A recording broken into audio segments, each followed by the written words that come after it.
It's the weekend warm-up edition of Main Street Sports today, and boy, do we need to warm up. I'm Maurice Patton. That's Wade Neely. We're presented by the Tennessee Orthopedic Alliance of Columbia, and we'll be here for the next couple of hours discussing local, regional, and national sports topics. And as we like to say, we will actually be going from preps to pros today. Stick around, see how we connect those dots. Wade, staying warm? Staying warm, and happy Friday to you. Good to be with everybody as we gear up for a cold but exciting weekend. We already got things started off with the bang last night, and Mother Nature promptly greeted us with some precip today, so we're off and running, baby. We are, and I mean, like you said, Mother Nature kind of forcing us into a stay in and enjoy things this weekend. If you're out, be careful. If you don't have to be out, don't be out. Because my experience is we can drive. It's those other people that you got to be worried about. So just be careful if you are out and about. But you can't control what other folks are doing. So just keep that in mind as you go about your business. Anyway, big show today. In the second hour, we will be joined by Eric C. Henry of Horns 24/7, getting us ready for the Cotton Bowl out in Arlington as Ohio State and Texas will tee it up. The winner, of course, will take on Notre Dame. Big winner last night over Penn State down in Miami. So we will check the pulse out in Texas and of Texas with Eric C. Henry in the second hour. In the next segment, we will be joined by John Glennon of the Nashville Post and of the First and 10 podcast as the Titans have begun interviews for their vacant general manager's position after the NFL cleared them to actually interview general managers. I'm not quite sure how that came off, but we'll talk to John Glennon about all of that here in the next segment, and looking forward to doing so. We'll be talking other NFL as well. The Associated Press's all-pro teams are out. I know you'll be shocked to know that no Tennessee Titans made it, but be that as it may, those teams are out. We'll talk a little bit about those and what is going on besides Super Wildcard Weekend, which we'll also talk about. Great slate of games coming up with obvious postseason implications. And, the final segment of the show will be the grab bag as we will look back at some activity from last night and get you ready for some activity over the weekend, particularly on the hardwood. And a couple of noteworthy occurrences have taken place even as late as the last few minutes that are kind of newsworthy and something that we will get into. So got a lot to get to here on this snowy and cold Friday afternoon. So, Wade, I see you've actually been out in it. You're a better man than I am. Yeah, we're over near Shelby Park, so that place is bumping today. Kids everywhere, dogs everywhere. We took the dog out for a walk. Snowball fights. Everybody's running amok, and we survived the elements, to say the least. That's awesome. I'm glad y'all were able to get out and enjoy some of that. Me personally, I love looking at it through the window. So we're gonna leave it right there. But at any rate, let's go ahead and get into this thing with last night's results and this weekend schedule on the rundown. This is the rundown. Lock and load, boys and girls. The Friday rundown is off and it is running. But before we get into it, I want to remind you that every Friday rundown is brought to you by Chip Walters of Exit Realty, Bob Lamb and Associates. The Blue Raider Voice also wants to be your trusted advisor in real estate. So contact Chip at 615-542-1915 or visit his website at choosechip.net. That's Chip Walters, proud to support youth sports across Middle Tennessee. Girls high school basketball scores from Thursday night. Blackman with a 56-36 win over Stewart's Creek. Christ Presbyterian defeated Brentwood Academy 51-45. It was Independence with a 65-40 win over Centennial. Also, Clarksville defeated Kirkwood 41-28. Rossview with a 74-16 win over Clarksville Northeast. Columbia Academy defeated Fairview 58-31. Richland with a 51-38 win over Cornersville. Ezell Harding 55, Davidson Academy 49. Moore County with a 55-42 win over Eagleville. It was East Nashville 49, Hillsborough 40. Ensworth 50, Harpeth Hall 45. Brentwood with a 74-63 win over Franklin. Franklin Road Academy defeated Valor Collegiate 60-33. It was Lebanon Downing Green Hill 58-28. Henry County 67, Kenwood 32. Summertown with a 75-21 win over Lewis County. Lipscomb Academy defeated Pope John Paul II 60-29. It was Loretto with a cross county victory over Lawrence County 52-35. Page Down Summit 70-50. Providence Christian 53, Middle Tennessee Christian 33. Nolansville with a 56-15 win over Ravenwood. Giles County, as Wade and I were talking before the show, goes on the road, picks up a 36-27 win at Riverdale. Coffee County 87, Siegel 15. Spring Hill defeats Marshall County 35-31. Warren County with a 60-36 win over Columbia Central. It was York Institute 48. Watertown 39, Hendersonville 60, White House 28, and finally Liberty Creek with a 61-32 win over White House Heritage. Let's go to boys action from last night. Scores across Middle Tennessee. It was Antioch 59, Wilson Central 57. Good win for Antioch there. Blackman taking care of Stewart's Creek. 51-44 was the final. 70-56 in favor of Independence, who knocked off Centennial. Columbia Academy dispatched Fairview last night 47-28. Richland taking care of Cornersville 66-33. It was Ezell Harding 61, Davidson Academy 47. Eagleville downing Moore County 62-30. Hillsborough all over East Nashville 71-34. Ensworth on top of MBA 74-64. It was Franklin 64, Brentwood 51. Smyrna with the 77-45 win over Glencliff. Green Hill taking care of Lebanon 52-37. Hampshire edging Agathos Classical. That score was 60-35. Henry County on top of Kenwood 58-44. Kirkwood turning back Clarksville 73-34. Laverne with the 61-55 win over Rockvale. Summertown all over Lewis County last night. 76-54 was your final in that district showdown. White House Heritage turning back Liberty Creek 45-33. Lipscomb Academy 65, Pope John Paul II 53. Loretto, very lopsided victory in favor of the Mustangs, 70-26 over Cross County rival Lawrence County. It was Merrill Hyde 58, Trousdale County 23. Summit with a nice win, 83-79 versus Page. Providence Christian 103, Middle Tennessee Christian 26. Woof. Ravenwood 57, Nolansville 49. Riverdale takes care of Giles County 57-50. Clarksville Northwest 53, Rossview 51. Siegel with a 51-38 win versus Coffee County. Final few scores on the men's side last night. It was Marshall County 71, Spring Hill 56. Warren County with a 52-33 win versus Columbia. Watertown 40, York Institute 37.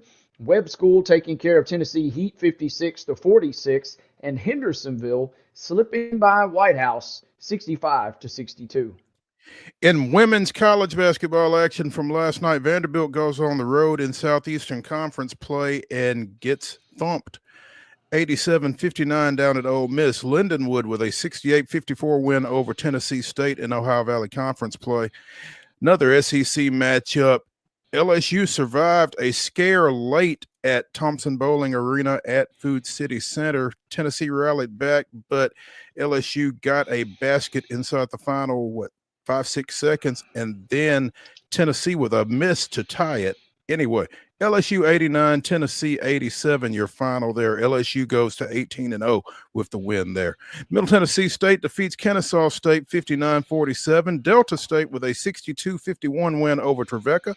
It was Oakwood of Alabama 78, Fisk 76. Sounds like a barn burner there. And Bethel defeats Cumberland 86-59. In men's college basketball action last night. Over at the Glass House, Middle Tennessee State improves to 2-1 in Conference USA play with an 84-79 win over Kennesaw State. West Georgia downed Austin Peay 72-68. Queens upsets Lipscomb 75-73. Lindenwood with a 72-62 win over Tennessee State. Trevecca defeats Delta State 99-88. Fisk with an 83-79 win over Oakwood of Alabama, and Cumberland defeats Bethel 101-90. In the association, Memphis drops a 119-115 win to Houston. That takes care of last night's results. So let's go into what is scheduled. Originally scheduled. I would check every single one of these games before I even thought about leaving the house or turning on the radio to tune in. But I digress. The schedule is as follows. These are double headers. Kirkwood traveling to Clarksville. Murfreesboro Central Magnet on the road at Community. Santa Fe is at Culleoka. Cheatham County at East Hickman. Republic at East Nashville. Joe Burns traveling to East Robertson. Ezell Harding at Friendship Christian. Kip Nashville at Fairview. Hampshire will be at Franklin Classical. Columbia Academy at Franklin Road Academy. Station Camp is at Gallatin. DCA at Good Pasture. Henry County is hosting Kenwood. Harpeth is at Hickman County. Hunters Lane at Hume Fogg. FC Boyd Senior Christian is at Lancaster Christian. Marshall County scheduled to travel to Lawson. White House Heritage at Liberty Creek. John Overton is on the road at Maplewood. White House is hitting the road for a trip to Pearl Cone. Knowledge Academies at Merrill Hyde. Hollow Rock Brewston at Montgomery Central. Mount Pleasant at Zion Christian. Clarksville Northwest at Springfield. Portland on the road at Sycamore. Dixon County heads to West Creek. Trousdale County at Westmoreland. Stratford at Whites Creek. Martin Luther King at McGavock. And Webb School at Grace Christian Franklin side. Again, I would check and triple check every single one of those games if you don't already know that they're potentially already called off. But that was the schedule for our double headers for tonight. These are listed as girls-only matchups. I'm not sure why they would be, but University School of Nashville is set to visit Battleground Academy at 6 o'clock today. I can tell you this Battle Creek at Spring Hill game, that was a doubleheader, and B, will not be played. Women's basketball right now, Belmont leads Illinois Chicago up at the Curb Event Center 8-0. 4 minutes and 46 seconds remaining in the first quarter in that one. 6:30 tonight on ESPN. It's the Cotton Bowl, Ohio State and Texas. We'll be talking more about that one later. Saturday, again, check your local listings. These are high school basketball alleged doubleheaders. 1 o'clock, Lipscomb Academy is at Father Ryan. The rest of these are 6 o'clock starts, or we don't know. At 6, supposedly, Pope John Paul II is at Christ Presbyterian. Also at 6, Franklin Christian is at Middle Tennessee Christian. Nashville Christian is at Mount Juliet Christian. That's going to be a boys-only game because, again, Mount Juliet Christian is not playing girls basketball this year. Those are all supposedly set for 6 o'clock starts. Again, double-check that. Knoxville Webb is at Ensworth sometime tomorrow, supposedly. And the key word supposedly, right? Supposedly, allegedly, however you want to attack it. Yeah. Also, Richland was set to host East Hickman tomorrow in a doubleheader. We do know that game, though that doubleheader is not being played. Girls basketball tomorrow. Again, be sure and check. Harpeth Hall is supposed to play at Brentwood Academy at 3. St. Cecilia is supposed to play at Ensworth at 3:30. On the boys' side, Montgomery Bell Academy is scheduled to play at Brentwood Academy. I would assume that that's after the Harpeth Hall Brentwood Academy matchup at 3, but beware. Women's basketball tomorrow, 12 o'clock. You can see it on ESPN Plus. Austin Peay travels to Bellarmine. At 1 o'clock, Lipscomb is at West Georgia. That one's also slated to be shown on ESPN+. These are double headers. Loyola of New Orleans is at UT Southern. That's a 12 noon start for the women, men to follow.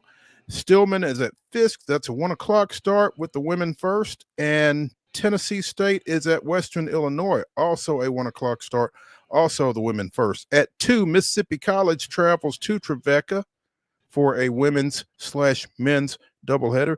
And at 2:30 on ESPN Plus, Middle Tennessee State's women go to Jacksonville State looking for their 33rd straight Conference USA victory. Home stretch of the rundown. Men's basketball scheduled for this weekend. Belmont at Indiana State, tipping off at noon, will be shown on ESPN Plus. At 2:30, it'll be Vanderbilt at Missouri. That game can be found on the SEC Network. Queens will be at Austin Peay at 4 o'clock on ESPN Plus. West Georgia will make the trip to Lipscomb, tipping off at 4 p.m. again on ESPN Plus. Jack State at MTSU. That game is slated for a 5 o'clock tip-off and a big showdown in SEC play. You can see it at 5 tomorrow on ESPN. It'll be Tennessee at Texas. NHL action tomorrow night. The Preds will be at home versus the Capitals. Washington coming down for a 7 o'clock puck drop. Game will be shown on FanDuel Sports South. Also at 7 o'clock tomorrow night on FanDuel Sports South, the Grizzlies will hit the road for a showdown at Minnesota. NFL action tomorrow. The Houston Texans strike again. It'll be a 3:30, the usual time slot for those guys as they host the Chargers. Game gets underway again at 3:30 on either CBS or if you got Paramount Plus, you can catch it there. 7 p.m. on Amazon, it'll be Pittsburgh at Baltimore. Should be a fun showdown. And those two AFC North rivals getting it on. Sunday action. A couple of women's basketball games beginning at noon. It'll be Tennessee at Arkansas. And at 2 p.m., Valparaiso will be at Belmont. That one will be shown on ESPN+. A trio of games in the NFL on Sunday. Denver at Buffalo, Green Bay at Philadelphia, Washington at Tampa Bay. Noon, 3:30, and 7, your scheduled kickoff times. And you can see them on CBS, Fox, and NBC accordingly. Should be a fun weekend to catch some stuff. Maybe not in person, more likely on the tube. As that concludes our schedule for today, and that brings us whole on the Friday Rundown.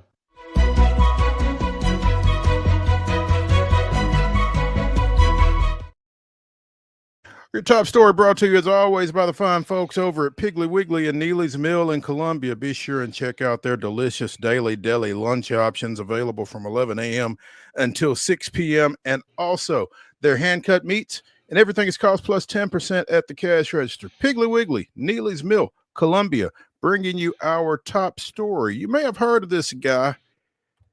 Darius Garland goes for a season-high 40 points last night as Cleveland improves its win streak to 12 straight with a 132-126 win over Toronto. Now, this was the night after they defeated Oklahoma City in a matchup of the two top teams in the NBA right now. And so this had trap game written all over it, especially given Toronto's performance to this point. The Raptors had lost 14 of their last 15, and they are now 1-17 on the road following that loss. Cleveland playing without Donovan Mitchell last night. But again, Darius Garland goes for 40. Evan Mobley with a double-double, 21 points, 11 boards, also 6 assists. Cleveland, which opened the season with a 15-game win streak, again, has now won 12 straight here, improving to 33-4 on the season. Good win for the Cavs.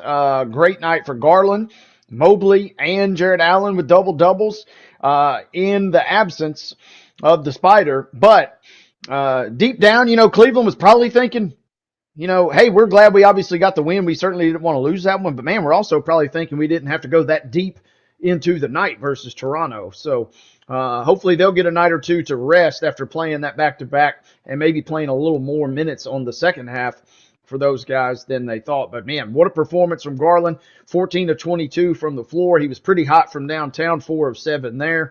And he just continues to play very, very well for a really, really good team as Cleveland gets a nice win. Like you said, could have been a trap game.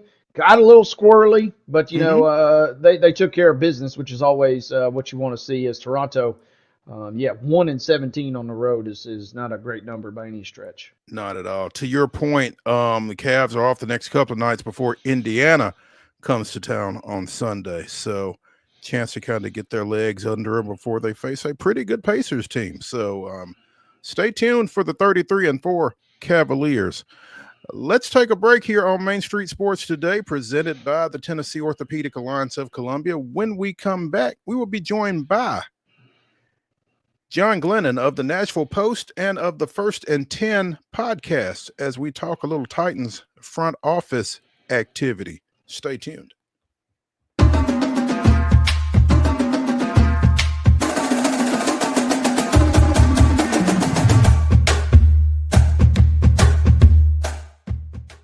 Whether you're an athlete or a weekend warrior, when it comes to your performance, don't settle for anything less than excellence. We're proud to announce that Mid-Tennessee Bone and Joint Clinic is now Tennessee Orthopedic Alliance of Columbia, where we are redefining sports medicine and orthopedics. Tennessee Orthopedic Alliance's team of expert sports medicine physicians understands the unique demands of your body. TOA Columbia specializes in personalized orthopedic care, offering state-of-the-art treatments for everything from sports injuries to joint replacements. Learn more at toacolumbia.com. Step into the Lionel retail store at Opry Mills, Nashville, and you'll be captivated by all the magic of the 123-year history of Lionel trains. Whether you're already a train enthusiast or just getting started, Lionel will energize your love for trains. NASCAR fan? Come check out your local Lionel station to learn all there is to know about model trains and die-cast NASCAR collectibles. Visit nashville.lionel.com or call 615-455-9399. Custom Stone Handler supplies over 600 distributors and suppliers with quality stone products. Along with River Stone, we produce and distribute over 100 building, landscape, and other bulk products. Our goal is to provide quality products, service, and partnerships to ensure our customers' success. We firmly believe that the measure of any person or company is how they treat other people and customers. Give them a call at 931-490-4990 or visit CustomStonehandlers.com.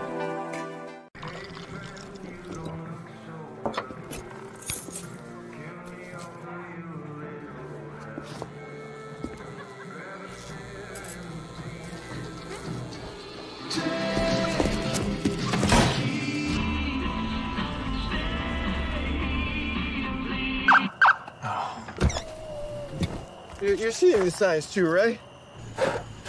What signs?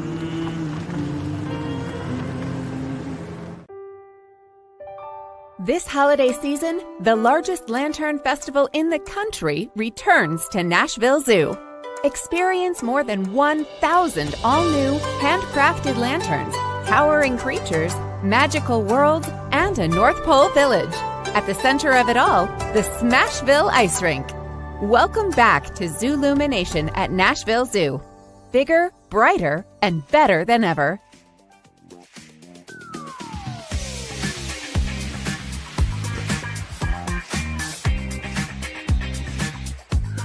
The weekend warm-up on a cold Friday continues here on Main Street Sports Today, presented by the Tennessee Orthopedic Alliance of Columbia. That's Wade Neely. I'm Maurice Patton, and we are joined now by John Glennon of the Nashville Post and co-host of the First and 10 podcast. JG, what's happening? Not too much, Mo. Just surviving Snowmageddon here. How are you guys doing? Doing well, doing well. I see you still got the tree up, man. I like that. I'm not sure whether that's a testament to the length of the holiday season or to my laziness.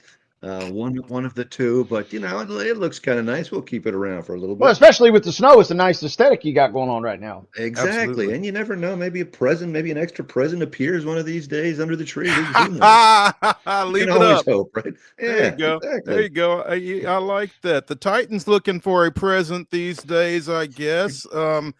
After, I guess, getting rid of some colon switches earlier in the week in the form of dismissing Rand Carthon. First, what were your thoughts on that move? And second, what are your thoughts about what has taken place since? Yeah, I won't say it's a surprise. It seemed like the tea leaves sort of pointed in this direction, but that's not to say I thought it was the right decision either. Obviously Rand Carthen had been on the job for 2 years, and if you read between the lines, I think of what the Titans executives have been saying, it really seemed like he was brought on initially, to be sort of a compliment to Mike Vrabel at that point. The kind of person that would get along, work well with Mike Vrabel. And then, obviously a year later, Mike Vrabel was gone. But, to that point, clearly the Titans were very happy with what Rand Carthen had done rather. They promoted him, gave him the executive VP title and a GM at that point, and had a glowing statement at the time. Amy Adams Strunk, the end of that statement simply put, Rand Carthen makes the Tennessee Titans a destination for the league's top talent by expanding his role to include full roster control, oversight of the coaching staff, and our organization. Our organization will now benefit more completely from Rand's unique ability to build and lead a championship caliber football team. So that was less than a year ago that statement was out by Amy Adams Strunk. So it's hard for me to say that Rand Carthen is solely responsible, for the Titans going downhill in this past year. Rand Carthen went out and spent a lot of money on free agents, but to me, he checked a lot of the boxes, for what the Titans needed, and there were certainly some good hits in that regard, and in terms of Calvin Ridley, Tony Pollard, Lloyd Cushenberry. There are others as well. Not all of them were hits, but I don't think you can blame him for adding a guy like L'Jarius Sneed. That was not a free agency, but that was a trade, and saying, "Oh, L'Jarius Sneed is hurt." That was a terrible deal.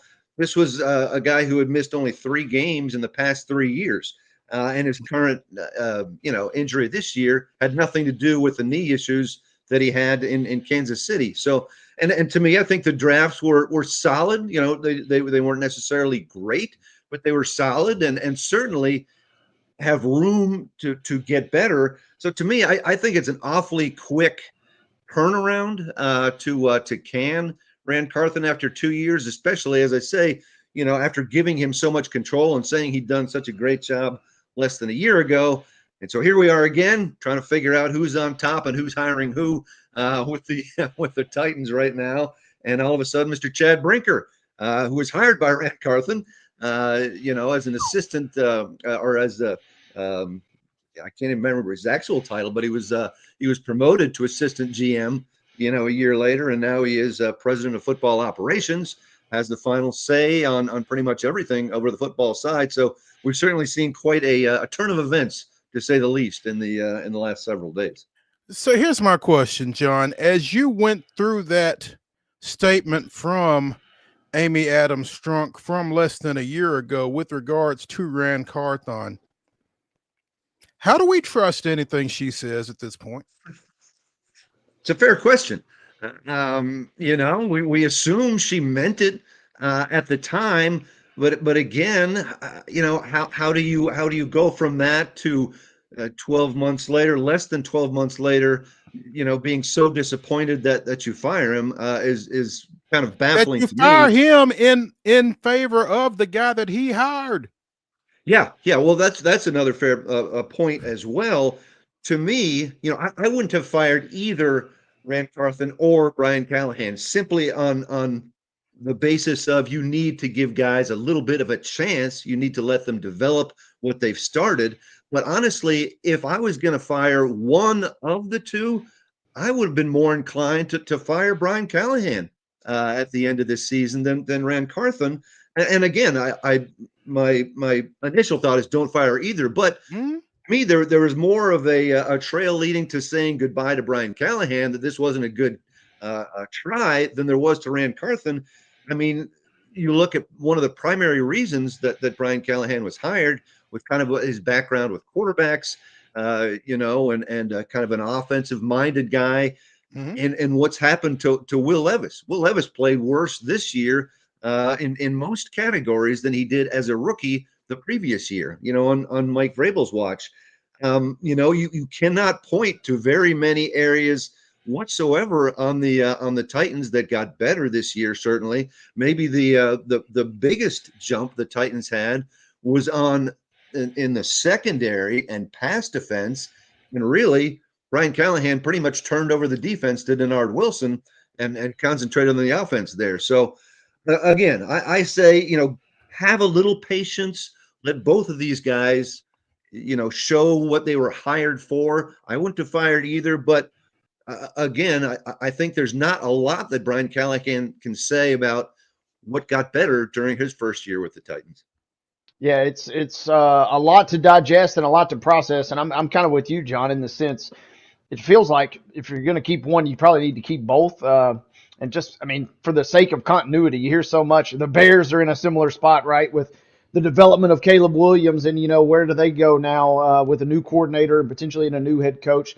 So I'm with you there. I am just simply curious, what is the next move now for the Titans in your mind? Yeah, well, it's the GM opening, obviously, and I think Chad Brinker and Burke Nihill of the Titans have made it very clear that they want a guy who is heavily scouting background, a guy that thinks ball all the time. But you hear kind of the comments on those, and you wonder, well, A, wasn't that Rand Carthen's background, and B, wasn't that John Robinson's background too? If it doesn't seem like there's a great difference in what they're looking for right now. But in any event, I think we're going to see Chad Brinker drive the franchise much more toward draft. His buzzwords so far have been draft, develop, and retain.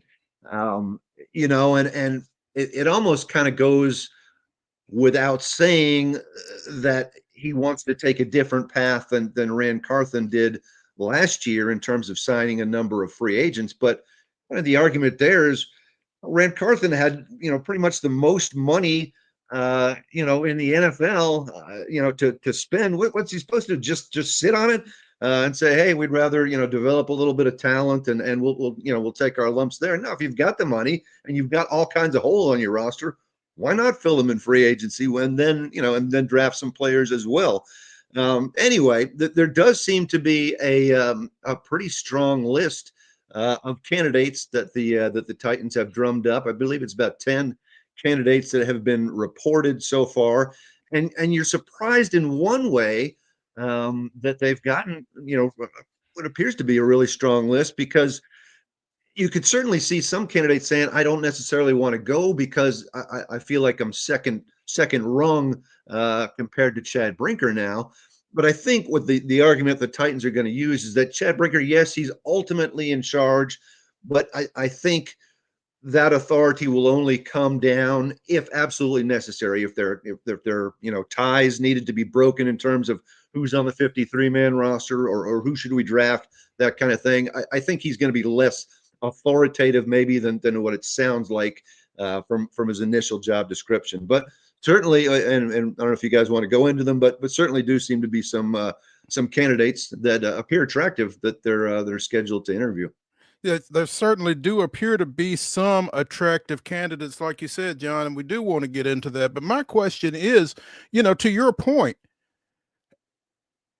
theoretically, Brinker is kind of there to break ties, that kind of thing. But, where is the accountability with Chad Brinker when the ties that he breaks goes the wrong way?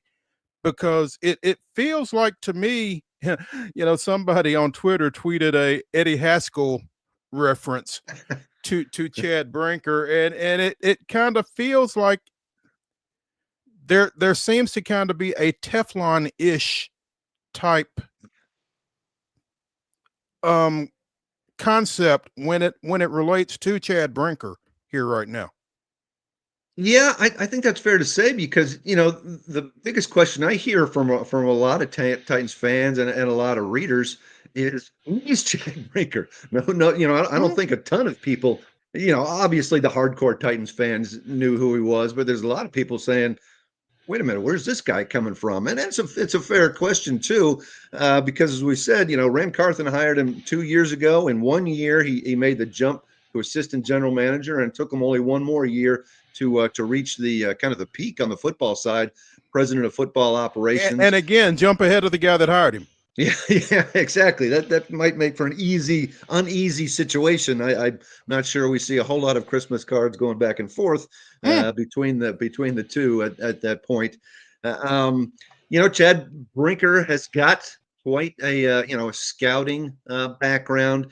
And he comes from the Green Bay organization, which has built extensively, through the draft, far more so than free agency over the years. And clearly he did, whether it's Eddie Haskell or not, he did certainly appeal to Amy Adams Strunk, earned his spot. And, that's a good you word. wonder, though, Appealed to Amy Adams Strunk. That's right. But yeah, you wonder now, okay, is Chad Brinker now the next man on the firing line? We've seen. Gotta be, doesn't he? But you would think, in just over 2 years, obviously we've seen J-Rob, get whacked, Mike Vrabel get whacked, Rand Carthen get whacked, and if you're the head of the food chain now, you would think that comes with an awful lot of responsibility as well. One would think. John Glennon of the Nashville Post and of the First and 10 podcast joining us here on Main Street Sports today, presented by the Tennessee Orthopedic Alliance of Columbia. It's been reported that at least one virtual interview was completed earlier today. A name familiar to some folks, former Tennessee lineman Raleigh McKenzie, who had been with the Raiders, among other folks, most recently in the Miami Dolphins front office, interviewed for that position. Have you gotten any feedback as to how that went, John? And who are some of the other folks who kind of jump out at you early in this process? Yeah, I can't say I've gotten any feedback yet on that front. I should clarify. It's Reggie McKenzie, Raleigh's brother. Thank you. Yes, please do clarify. Yeah, no problem. But yeah, he is certainly a guy that jumps out. Not you would think anyone who was the first interview would be natural to stand out. But he's also got a background with Chad Brinker. They overlapped for about 4 years or so together in Green Bay when Chad Brinker was kind of just getting his career started. So clearly there's a connection there. And in terms of experience as a general manager, clearly the two top ones in terms of experience are Reggie McKenzie and Thomas Dimitroff, the former Atlanta Falcons general manager. Both were general managers for multiple years. So I think those have to be considered, top candidates right off the bat. And we should mention, Reggie McKenzie was actually a candidate for that same Titans general manager job way back in 2008 or 2007 when Mike Reinfeldt was hired. They also interviewed Reggie McKenzie way back then. So, but some of the other names that stand out besides McKenzie and besides Dimitroff for their GM actual experience, one that was just reported today, John Eric Sullivan, the VP of player personnel. He got that title in Green Bay in 2022. He's got an extensive background in player personnel, scouting, joined the Packers organization in 2004. So he has an extensive background with Chad Brinker from Green Bay as well. Maybe a couple other ones that certainly jump off the page. Kansas City's assistant general manager, Mike Borgonzi, highly respected, has done some good work with the Chiefs. Ian Cunningham, assistant GM with the Bears, very highly thought of around the league. He's interviewed for multiple GM jobs. In fact, he interviewed with the Titans when Rand Carthen was hired a few years ago. And maybe John, it's either Spitek or Spytek. I need to know that. He's now the Tampa Bay assistant general manager. Another guy who's got an extensive scouting background, personnel background. And is considered a very intelligent evaluator around the league. So, like I said, I believe there's 10 now that have been reported out there. But to me, maybe those are 5 or 6 that really jump out to me. And I'm curious, John, as this process kind of unfolds, how big of the answer, I guess, maybe seems obvious, but how big of an assignment is this, considering kind of the relationship that's going to be in there and kind of considering the rockiness we've seen? But I'm curious, How quickly, I guess the draft obviously would be our first kind of evaluation, but how quickly can we expect somebody to come in and really kind of put their fingerprints on this franchise as soon as they take over? Yeah, I think, sooner the better. I'm sure as far as the Titans are concerned, because yeah, not only the draft, but of course free agency will come up even before the draft as well. And if you keep backing it up, before free agency starts, generally there's some house cleaning. Maybe you want to lop off a few veterans with pricey contracts for next year as well. So there's a lot of decisions that need to be made, quickly. And we have seen, it took all of one day for the Titans to say goodbye to Rand Carthon and start drumming up interest in the job as well. So I think it'll be a pretty quick hire. I wouldn't be surprised if by next week. Maybe the latter part of next week, maybe extending into the next week after that. If they go for a second round with some guys, I would think we probably have a guy in place.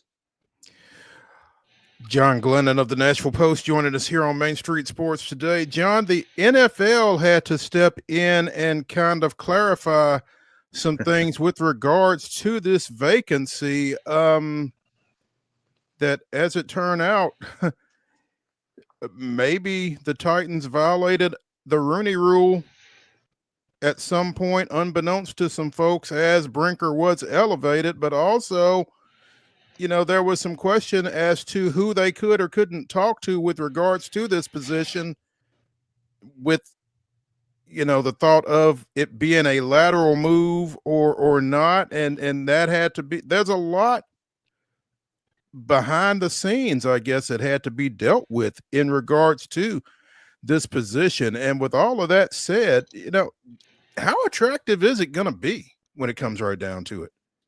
Yeah, well, that's a good question. As we said, the asterisk that comes with this job is that Chad Brinker is going to be the ultimate authority over everything. But again, I think, and again, the Titans may be at fault in this. They hammered it out very clearly in what they have said so far that Chad Brinker is the main man. I think in part of Burke Nihill's comments to the Titans website, he's talking about Chad is going to have control day to day, overseeing the roster and the coaching staff. Chad is the leader of the football program. He'll be the final authority on all matters, including the roster. So they made it quite obvious who the man in charge is. Mm-hmm. But I guess in response to your question, I guess just the amount of names that we have seen line up for interviews clearly seems to show that there is interest in this job. I mean, there are some pretty talented guys out there, and I think maybe just to have that title, most of them feel like that's a promotion. To have that general manager title, even if you're not necessarily having the kind of the traditional GM final say on things. That said, I think you could come into worse positions than what the GM will be coming into here. You got the number one pick, obviously, and you have it not only for the first round, but every round that you have a pick after that. I think it's 8 picks that they have right now. They've got $52 million, I think, in cap space, and I think that's the 9th highest in the NFL right now. So you've got some roster flexibility, and if you take a quarterback, one of the top 2 quarterbacks, then you've got a guy to if you feel like that's worthy of the number one pick, then theoretically you've got a guy to build a franchise on at that point. So I think there are worse situations to come into as a general manager, and maybe there's some agreement out there, and that's why we're seeing some pretty good names say, okay, I'll take that job with that asterisk, sign me up. We'll certainly bear watching going forward, because like you said, with everything else that NFL franchises have to deal with this time of year, all of that slides behind this at this point. So free agency, getting rid of some contracts, all of that takes a back seat to the person who theoretically will have some say in all of that, you would think. So Yes, some Yeah. to some degree. Yeah. So John, we appreciate you taking some time with us, man, and hopefully go shake that tree and see if there's anything inside it that you might have missed a couple of weeks ago. But we appreciate you and look forward to catching up with you again here soon. Okay, well, thanks for having me, guys. I appreciate it. Appreciate you, John. Hey, when we continue here on Main Street Sports Today, presented by the Tennessee Orthopedic Alliance of Columbia, we'll continue with NFL talk. Stick around after the break.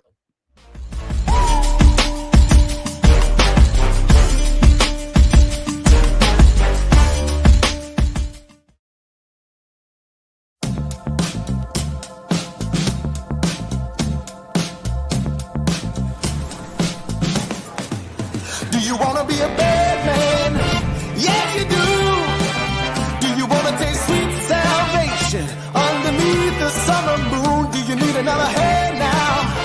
Yes, you do. Go see Miss Josie down on Columbus Avenue. All right, Columbus Avenue.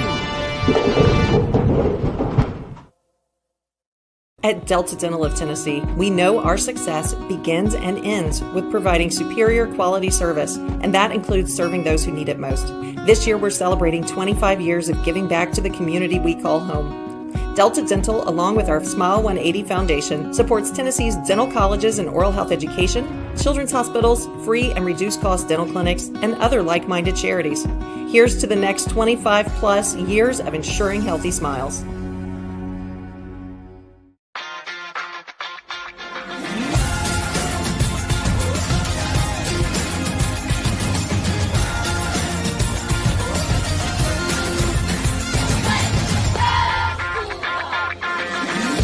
Whether you're an athlete or a weekend warrior, when it comes to your performance, don't settle for anything less than excellence. We're proud to announce that Mid-Tennessee Bone and Joint Clinic is now Tennessee Orthopedic Alliance of Columbia, where we are redefining sports medicine and orthopedics. Tennessee Orthopedic Alliance's team of expert sports medicine physicians understands the unique demands of your body. TOA Columbia specializes in personalized orthopedic care, offering state-of-the-art treatments for everything from sports injuries to joint replacements. Learn more at toacolumbia.com.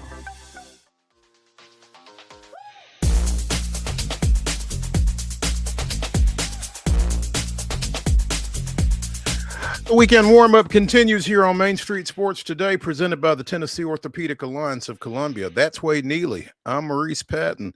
The the Associated Press has announced its NFL All-Pro teams. And the first-team quarterback is Lamar Jackson, not Josh Allen. So what that means in terms of the MVP race, make of it what you will. A lot of chatter on the web. Vegas is adjusting its odds as quick as they can, but Lamar gaining a lot of traction. Maybe that's in relation to this news because a couple weeks ago felt like it was Josh's to lose, but it's seems like it's gaining steam for old number 8 there in Baltimore. Yeah. I saw a tweet last night that I thought was really cool, and I had never seen it before, but apparently, I guess when Lamar first got to Baltimore, I guess he threw out a first pitch at an Orioles game, and it's a picture of him in an Orioles number 8 jersey, which obviously was worn by the Iron Man, Cal Ripken Jr., and it's a picture of him at a Ripken statue thanking Cal Ripken for allowing him to wear the number 8 and hoping that he can bring it the same type of honor that Ripken did over his lengthy and successful baseball career. And, I had never seen that before, and I just thought it was really cool.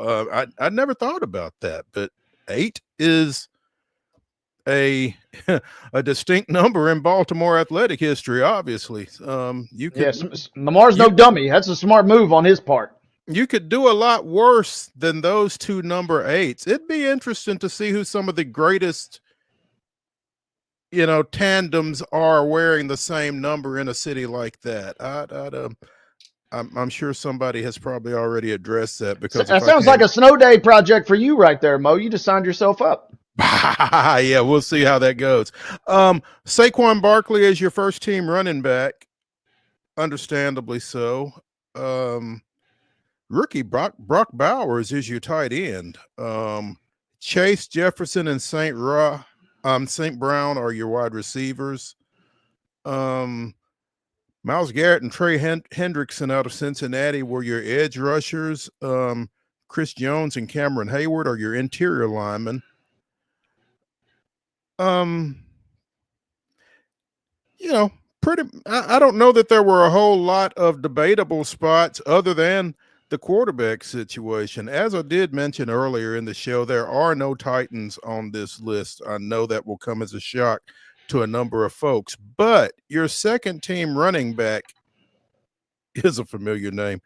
Derrick Henry nailed that spot down. So congrats to the king there. Got 2 first place votes. I'm wondering, no offense, but I'm wondering who the heck voted for Derrick Henry, man. You got to give that unanimous to Barkley, right? In terms of strictly running backs, you would think so, yeah. But Derrick had a decent year. Now, he was playing alongside, suddenly the favorite for MVP. But yeah, to your point, you would feel like that would have been Saquon and everybody else to some degree. So the Ravens had 6 All-Pro selections. Philadelphia had 6.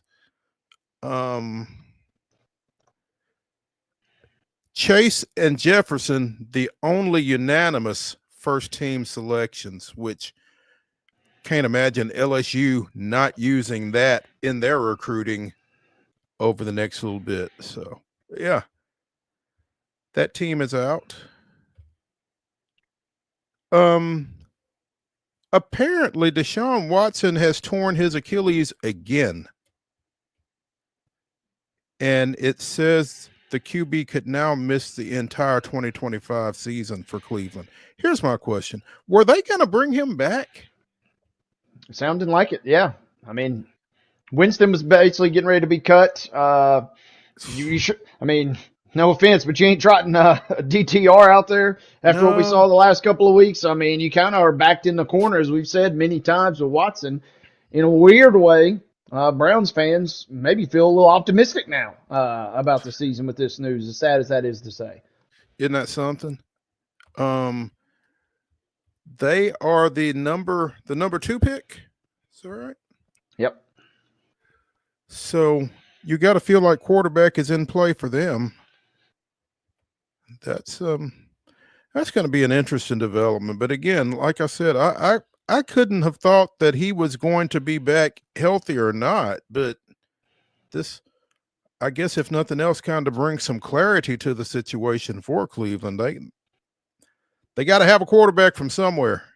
Clears the path, right? I don't think a lot of folks are going to Tankathon for anything other than the draft order, but they do have a mock-up, and they currently have Cam Ward going to the Browns at number 2.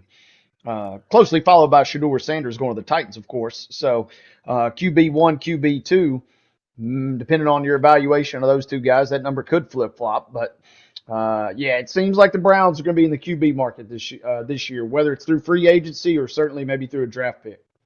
So they've got the Titans taking a quarterback with the number 1 pick. Like I said, this is Tankathon, who I'm not, just every year racing out to check their mock draft, but they do. They make it convenient because you can click on the teams right there from the rankings of the draft order, which is in 104 days and 4 hours. They tell you right now. And the Titans are on the clock. Yeah. Wade, what did you think of your former college team's coach picking up the former running back from the Dallas Cowboys and former Ohio State running back?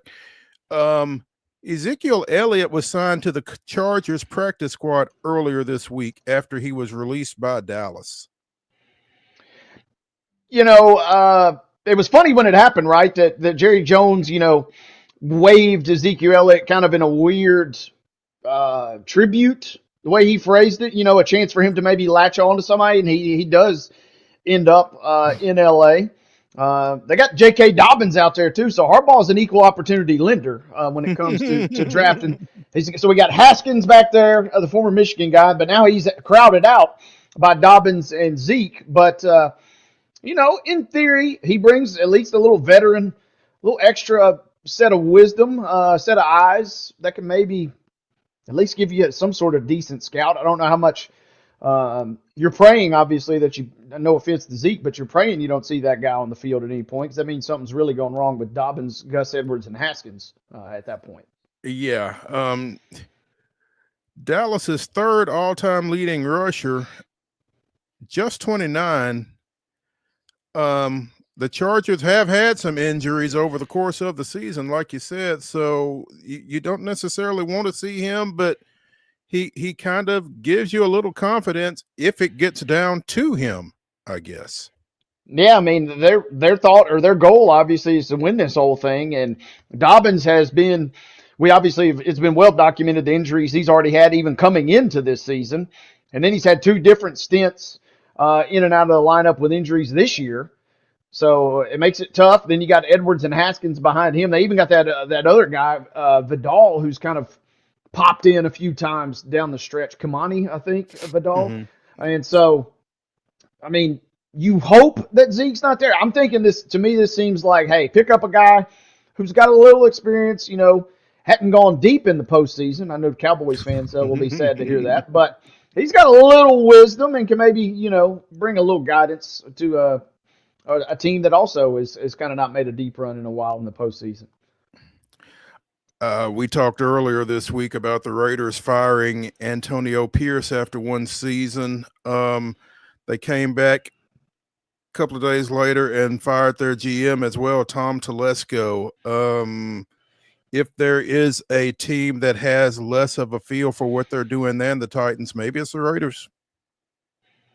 Maybe, but man, it feels like, and you've heard a lot of chatter that for being a minority owner, it really feels like Brady is starting to put his fingerprints on that franchise. And we know one thing. We talked about it with Volan on the show a couple times this week. Brady is the ultimate competitor, and even though he may be in a minority role, he may only own like 2% of the franchise, but he's going to treat it like it's his pride and joy. So he's not going to just rest idly by. I don't know if that means a reunion for somebody like a Vrabel maybe to come on down. I don't know if that means he's got something else up his sleeve, but they are cleaning house in Vegas yet again. Does it mean a reunion for Belichick? Because again, as we talked to Ben Volan of the Boston Globe, that buyout for Belichick at North Carolina is not prohibitive if somebody decides they want to pull him back into the NFL. It'd be easy to think that, but man, it feels like Kraft and Brady are okay. It feels like Belichick and Kraft are kind of okay. It feels like the real split, like Ben said, was Belichick with Tom and Belichick a little bit. So maybe, mend fences. The real trick will be is if they don't get the guy that they want, say Vrabel ends up, in New England or Chicago or somewhere else. Mm-hmm. If you just have to patch somebody in there for a year, we've obviously seen Vegas has no problems, giving somebody a short leash, run them out after another year, and then maybe you go after Belichick when his buyout is down to that reasonable $1 million. Bears watching for sure. Oh, speaking of Bears, Bravel interview with the Chicago Ball Club earlier this week as he continues to make his tour and I guess maybe throw folks off of the New England scent. I don't know. Also, Pete Carroll either has or will interview with the Bears. That's 73-year-old Pete Carroll, who will be 74 when the NFL season starts. And the Bears asked for permission to talk to Dallas's Mike McCarthy and were denied by Jerry Jones. It kind of felt like to me that would have been the easy way out for Dallas, but I don't know what that's about. Yeah, not sure what's going on in Chicago because it feels like they're interviewing anybody and everybody, but it also feels like they kind of already have their sights locked in. Man, hearing a lot of steam out of Flores coming up there. But they still keep bringing folks in. So I don't know who's trying to throw off what sort of scent. Mm-hmm. I know Pete's getting up there, obviously, in age. And I know Chicago fans don't want him in terms of, rebuilding and restarting that franchise, but I don't know. I've kind of been a long Pete fan, Jets tenure notwithstanding. So, I mean, I could do worse than bringing that guy in, I think, at this point. Even though they don't want that option. Yeah. I wonder if the other interviews away from Flores are in light of the fact that he's still a little busy right now with the Vikings. But and the Chicago fans, I know they don't want that guy either. I mean, they want an offensive minded guy because you have the shiny toy. Right. You don't unwrap Caleb Williams under the Christmas tree and then, try and stick AAA batteries into AA sockets, right? I mean, the fans are trying to will an offensive mind, a.k.a. Ben Johnson, in there. But it seems like Chicago's ownership, for some reason, is ducking and dodging around that and interviewing a couple defensive guys. I wonder, though, the way Ben Johnson kind of stiff-armed some folks last year, I wonder just if maybe teams are a little wary of that guy. Could be. But the vibe that I'm getting is that he's just in love, with the coaching staff. It seems like everybody in Detroit, Aaron Glenn included on the defensive side, just is really committed. And it seems like it was really cool to see because either one of those guys could have probably taken a job last year, but they all collectively decided to come back. Maybe one last hurrah this year. It'd be cool if they could pull it off and then go their separate ways. But it almost feels like there's going to be some sort of breakup, whether it's one of those two guys after this season. Yeah. Hour number one of the weekend warm-up here on Main Street Sports today is in the books. When we come back, we'll continue the NFL talk as, again, Wildcard Weekend starts up tomorrow with the Houston Texans at their appointed time slot. So stick around when Main Street Sports today, presented by the Tennessee Orthopedic Alliance of Columbia, continues.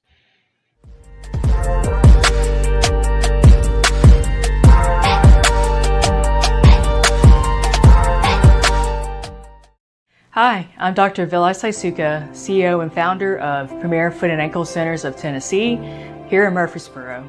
We offer foot and ankle care from ingrown toenails to diabetic foot wounds. We also fix ankle fractures and things like that.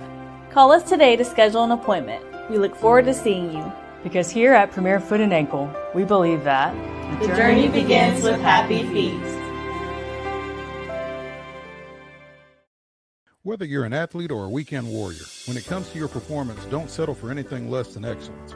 We're proud to announce that Mid-Tennessee Bone and Joint Clinic is now Tennessee Orthopedic Alliance of Columbia, where we are redefining sports medicine and orthopedics. Tennessee Orthopedic Alliance's team of expert sports medicine physicians understands the unique demands of your body. TOA Columbia specializes in personalized orthopedic care, offering state-of-the-art treatments for everything from sports injuries to joint replacements. Learn more at toacolumbia.com. Jones & Lang Sporting Goods here in Columbia has been outfitting teams, officials, and anybody else from T-ball to college for 50 plus years. Be sure and check them out at 931-388-8060 or online at jonesandlang.com. Jones & Lang Sporting Goods, the look of a winner. Zion Christian Academy, zioneagles.org or 931-388-5731. You can schedule your appointment. Go tour their campus. It is beautiful over there, and you're definitely going to want to see it. Again, it's zioneagles.org. Give them a call, 931-388-5731, and schedule your tour today. Custom Stone Handler supplies over 600 distributors and suppliers with quality stone products. Along with River Stone, we produce and distribute over 100 building, landscape, and other bulk products. Our goal is to provide quality products, service, and partnerships to ensure our customers' success. We firmly believe that the measure of any person or company is how they treat other people and customers. Give them a call at 931-490-4990 or visit CustomStonehandlers.com. Piggly Wiggly, located in Neely's Mill Shopping Center, is Columbia's locally owned and operated Cost Plus 10 grocery store dedicated to serving the community with low prices and smiling faces. Piggly Wiggly offers fresh, hand-cut meats daily as well as daily hot plate lunches from their deli counter. You're certain to see smiling faces and a helping hand when you're here at Piggly Wiggly. Come by and check out our fresh produce, high-quality meats, and more. Down home, down the street, we'll see you at the Pig.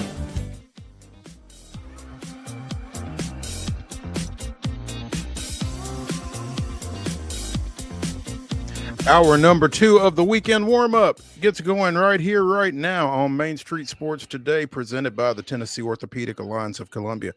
I'm Maurice Patton, that's Wade Neely. Super Wild Card Weekend starts up 3:30 local time tomorrow, as you've got the aforementioned Los Angeles Chargers going to the AFC South champion and 4th seeded Houston Texans. Chargers coming in at 11-6, Houston 10-7. Again, 3:30 kick tomorrow. You can see it on CBS. Wade, any thoughts about that one jump out at you? Only thought to me is, man, Houston, I know they got the Titans luckily in week 18, but they were pretty awful down the stretch for a team. It feels like if we're doing a confidence rating in terms of teams going into the postseason, them and Pittsburgh feel like they got to be down toward the bottom just based on their recent run into postseason play. Which means we've seen, obviously, infamously, everybody remembers the Beastquake and Marshawn running all over the Saints when everybody thought the Saints were going to come to Seattle, who had a losing record, and win that game. Houston, I think, is a little better than that Seattle team top to bottom. But, man, it feels like the Chargers should win this game. And I think the defense probably does carry L.A. to this victory. It just feels like they're going to be able to limit. Houston's success this season is simply, can they run the ball or not? And if Mixon is running the ball well, seems like their offense is smooth sailing. But more often than not, especially as of late, their offense has not been able to run the ball, and I don't know that they're going to get it done versus the Chargers. And Houston feels like they're really kind of beat up. I mean, they've lost some folks over the course of the season. Obviously, Tank Dell in that situation. Nico Collins has been in and out. I'm not sure what Shaq Mason's status is at right guard for the Texans heading into this one tomorrow. But like you said, they did not play well down the stretch. They've dealt with some injuries, so it might be Justin Herbert and the Chargers' time to shine in this one. Feels like it to me. And the Chargers have, they've cooled a little bit. Their defense was playing at an elite level probably through the first 10 weeks of the season, and then they kind of have regressed slightly, it feels like, but it also feels like they've got the juice to be able to pull it off versus Houston. They're favored by 3 on the road. So the fact that Vegas is giving them props to go in and win by 3 at least on the road kind of gives you a little bit of a picture here. This game to me comes down to, if Houston can run the ball, they got a great chance to win the game. But if LA stuff in the run, it feels like the Chargers will scrap out a victory.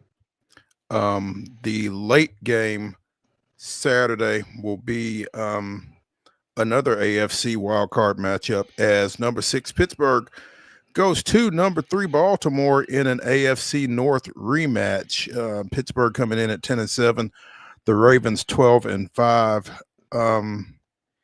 They split during the regular season, right? Because didn't Pittsburgh win early? I know Baltimore won the late matchup 34-17, but I was thinking Pittsburgh won something like 18-16 earlier in the year.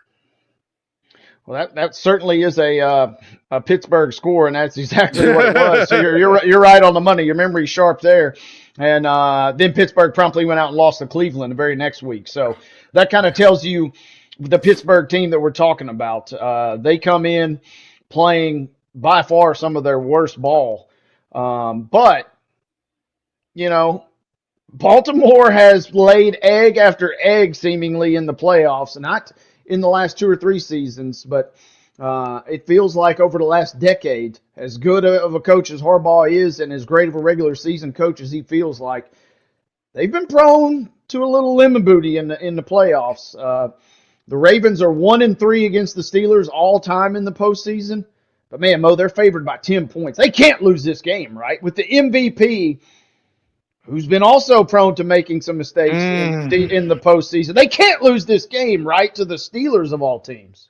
There are 2 guys that will be heavily involved in this ball game that really need to change a narrative. And you just mentioned one of them, Lamar Jackson, and the other one is Mike Tomlin. Because he could definitely use a win. Yeah. And I don't know. I I don't know who needs a win more, really, because it wouldn't take much for either fan base to turn on either of those guys, to be honest. So, I mean, Tomlin is the longest tenured coach in the National Football League, but there are those that would tell you he's also won the least of any of them. And so I don't know, again, who needs a win more, but those are two guys that whoever doesn't advance tomorrow are really going to hear about it tomorrow night and Sunday and for a long time going forward. Yeah, and I heard it summed up best. You can almost set your watch by it. Pittsburgh's going to win 10 games every year, and then they either going to sneak to 10 wins when they're probably not supposed to, or they're going to be a quality team that wins 10 games and then finds ways to lose 7 others. And you're wondering what the heck. And it's ultimately kind of led to some early exits. Tomlin, after that great start, obviously, in his early tenure there in Pittsburgh, just 8-10 in the postseason now. Man, of course, it's tough to put a just in front of 8-10. I mean, he's been getting there, so there's something to be said for that. But yeah, right, and that just comes down to for a franchise that is as starved and hungry for wins year in, year out as that the good news for him is obviously Pittsburgh obviously has got that great track record of not letting guys go. And so that's certainly playing to his advantage. But, man, yeah, if you're Pittsburgh, you got to be yearning for a little more. But, man, this is a tough matchup. I'm going to take Baltimore in this game. It'd be tough not to take Baltimore, especially at home, I think. And if they bust out the black jerseys, they win by 30, I think, tomorrow night. If they roll something else, Pittsburgh's got a puncher's chance. But if they show up in the black jerseys with Henry puffing smoke out there in the cold air, I think they roll. Shut it down, huh? On Sunday, 12 noon, it's number 7 Denver, benefiting from Kansas City rolling over, if you ask folks in Cincinnati. The Broncos go to number 2 Buffalo. The Broncos 10-7, Buffalo 13-4. Again, that's a noon kick Sunday on CBS. The Buffalo defense that comes out there on Sunday will not be the Kansas City defense that came out there this weekend. No. And, this is two different tales. I mean, polar opposites in terms of fan base, I think, right now. If you are Buffalo, this is boom or bust. I mean, right? You've been knocking on the door. Mahomes has been your nemesis left and right. You've been close on a number of occasions. You've got to put it all in and try and go for it and get it done this year. On the other side, Denver, man, it wasn't just 2 years ago. Last year even, you are floundering. You're getting 70 points scored on you by the Dolphins and getting laughed out of the league. And now you're in the playoffs, and you got a rookie quarterback who seemingly has got some juice behind him. If you are Denver, you're kind of playing with house money. I know you obviously want to win this game, but if you don't, you can go to bed knowing, hey, we're probably in theory only going to get better next year as a fan. But if you're Buffalo, it's all hands on deck. You have to be Super Bowl or bust right now. You are all in right now if you're Buffalo, like you said, with the MVP candidate at quarterback and everything else that they've got going on. So, yeah, that one should be interesting as we finish up the AFC portion of Wild Card Weekend. At 3:30 on Sunday on Fox, it'll be the Packers, the number 7 seed in the NFC, 11-6, going to 2nd seed at Philadelphia, the Eagles 14-3. And to listen to the Eagles fan base, Philadelphia might be the worst 14-3 team in the history of mankind.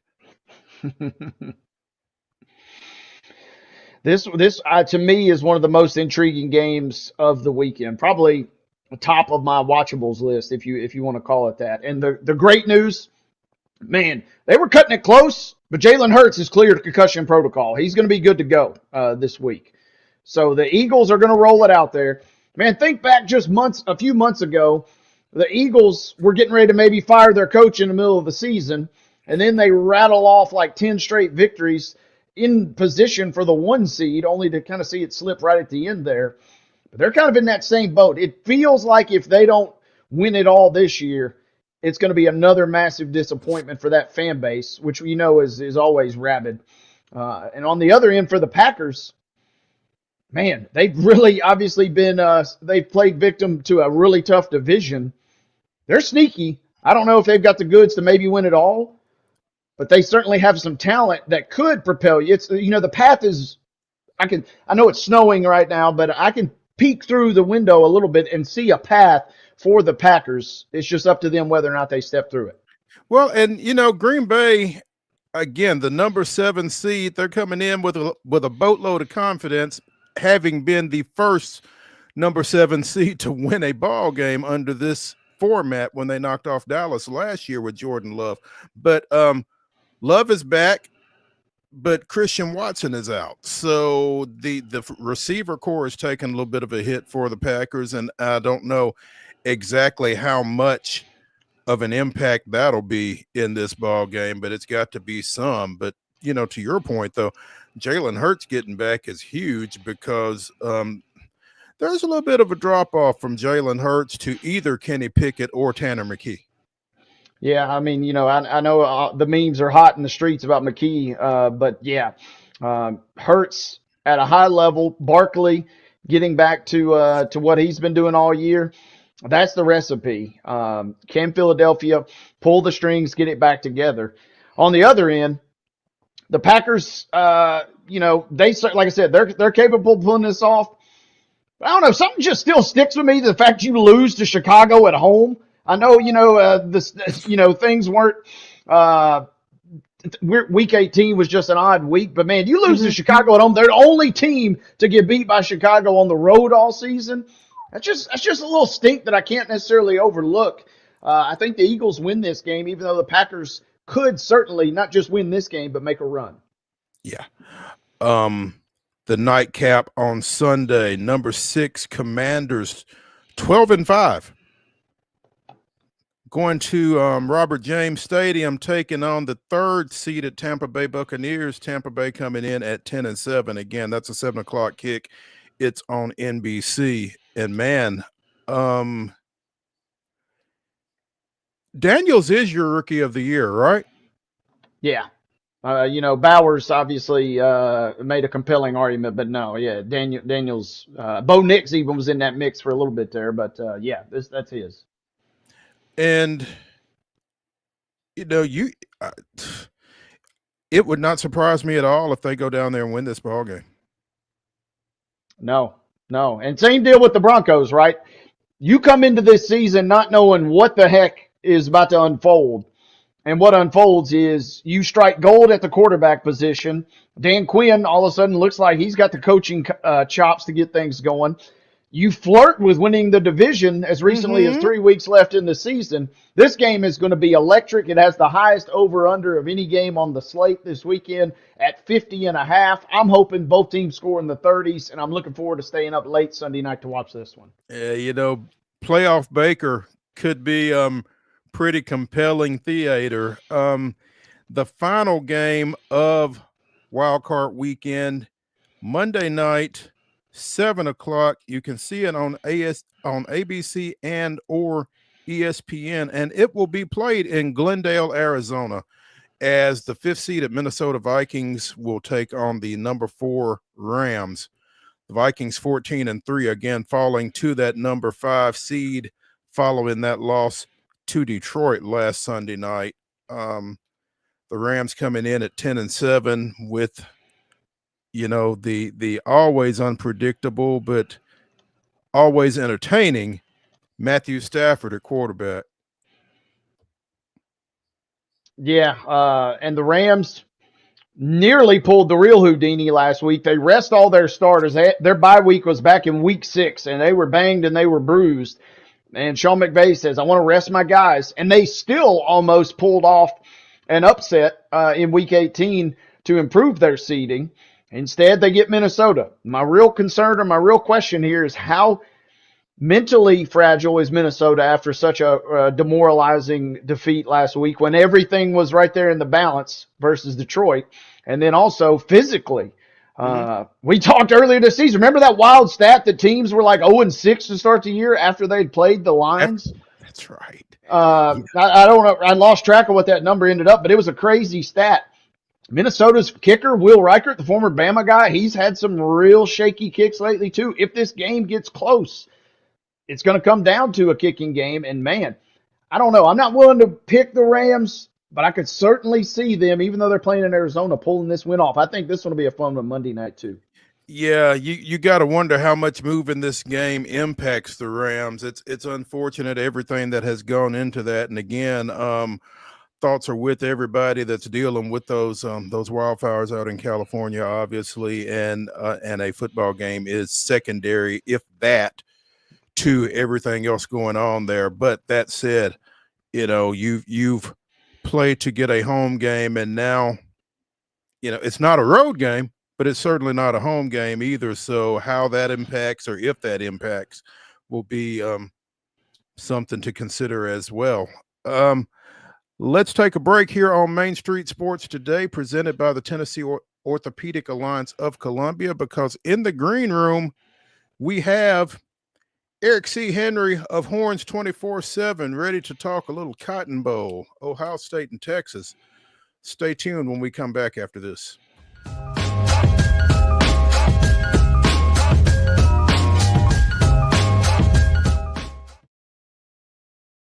Hi, I'm Riley, a certified physician associate here at Premier Foot and Ankle Centers of Tennessee. We have a couple locations, Murfreesboro, McMinnville, as well as Franklin. We treat people of all ages.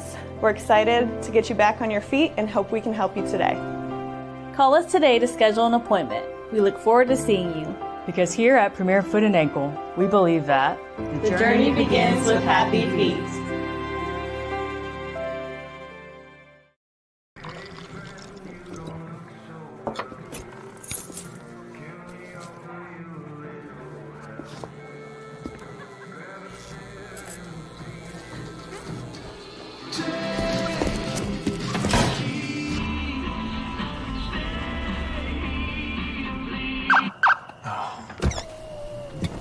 You're seeing the signs too, right? What signs? Whether you're an athlete or a weekend warrior, when it comes to your performance, don't settle for anything less than excellence. We're proud to announce that Mid-Tennessee Bone and Joint Clinic is now Tennessee Orthopedic Alliance of Columbia, where we are redefining sports medicine and orthopedics. Tennessee Orthopedic Alliance's team of expert sports medicine physicians understands the unique demands of your body. TOA Columbia specializes in personalized orthopedic care, offering state-of-the-art treatments for everything from sports injuries to joint replacements. Learn more at toacolumbia.com. Jones & Lang Sporting Goods here in Columbia has been outfitting teams, officials, and anybody else from T-ball to college for 50 plus years. Be sure and check them out at 931-388-8060 or online at jonesandlang.com. Jones & Lang Sporting Goods, the look of a winner. Zion Christian Academy, zioneagles.org or 931-388-5731. You can schedule your appointment. Go tour their campus. It is beautiful over there, and you're definitely going to want to see it. Again, it's zioneagles.org. Give them a call, 931-388-5731, and schedule your tour today. Piggly Wiggly, located in Neely's Mill Shopping Center, is Columbia's locally owned and operated Cost Plus 10 grocery store dedicated to serving the community with low prices and smiling faces. Piggly Wiggly offers fresh, hand-cut meats daily, as well as daily hot plate lunches from their deli counter. You're certain to see smiling faces and a helping hand when you're here at Piggly Wiggly. Come by and check out our fresh produce, high-quality meats, and more. Down home, down the street, we'll see you at the Pig.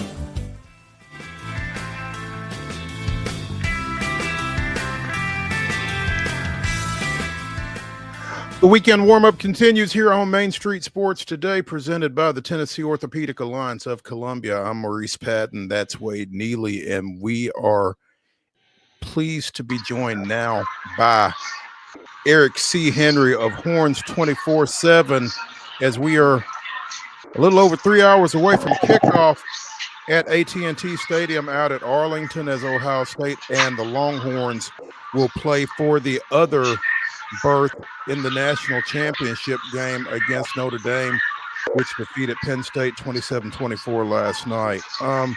Eric, thanks for taking some time to be with us, man. I hear you are. Oh, look at that jacket, man. Look at you.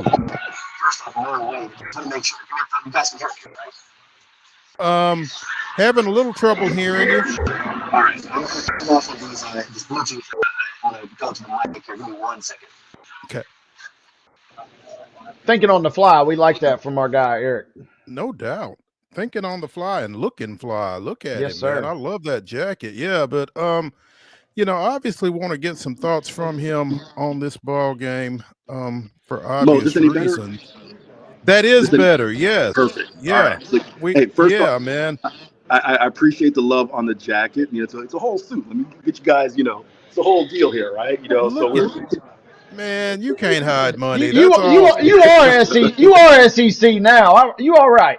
Yep, absolutely. The question was, is Texas SEC ready? I knew I was SEC. Uh-oh, we lost him, Mark. Hello? Eric? Nope.